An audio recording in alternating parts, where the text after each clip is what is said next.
Hi friends, I am Roshan. Welcome to my channel.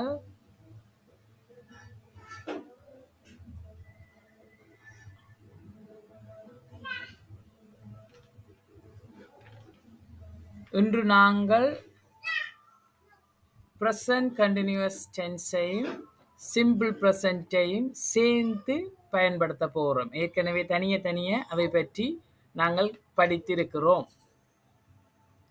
Does he teach English? அவர் ஆங்கிலம் படிப்பிக்கிறவரா? Yes, he does. ஓம், அவர் ஆங்கிலம் படிப்பிக்கிறவர். Is he teaching English? ஆங்கிலம் படிப்பித்துக் கொண்டு இருக்கிறாரா? இப்ப ஆங்கிலம் படிப்பித்துக் கொண்டு இருக்கிறாரா? No, he isn't. இல்ல, அவர் இப்ப ஆங்கிலம் படிப்பித்துக் கொண்டு இருக்கேல. What is he doing? என்ன செய்து கொண்டிருக்கிறார்? He is calling his friend. அவருடைய நண்பனுக்கு கால் பண்ணி கொண்டிருக்கிறார். தொடர்ந்து does she ride bike? அவ பைக் ஓடுகிறவா? Yes, she does. ஓம், அவ பைக் ஓடுகிறவ. Is she riding bike now? இப்ப பைக் ஓடிக்கொண்டிருக்கிறாவா? No, she isn't. What is she doing? She is washing clothes.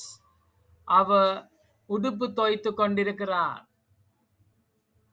தொடர்ந்து do they study? அவங்கள் படிக்கிறவங்களா? Yes, they do. ஓம், அவங்கள் படிக்கிறவங்கள்.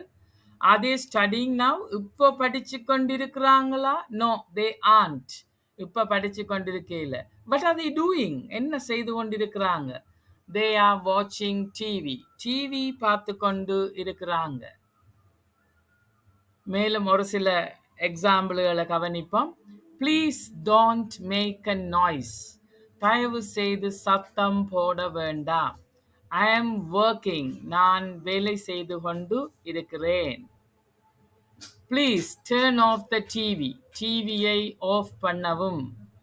ஐ ஆம் நாட்.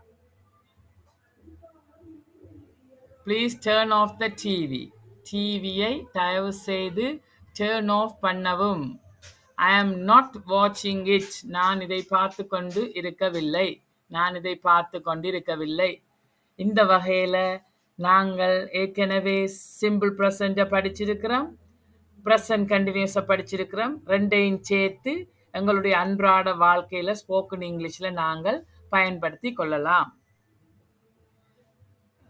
ஏற்கனவே எங்களுடைய சேனலுக்கு சப்ஸ்கிரைப் பண்ணாதவர்களை சப்ஸ்கிரைப் பண்ணுமாறு கேட்டுக்கொள்ளுகிறோம். செய்கிற முயற்சி பிடித்திருந்தால் like பண்ணுமாறும் கேட்டுக்கொள்ளுகிறேன். Thank you. That's all for today and see you soon.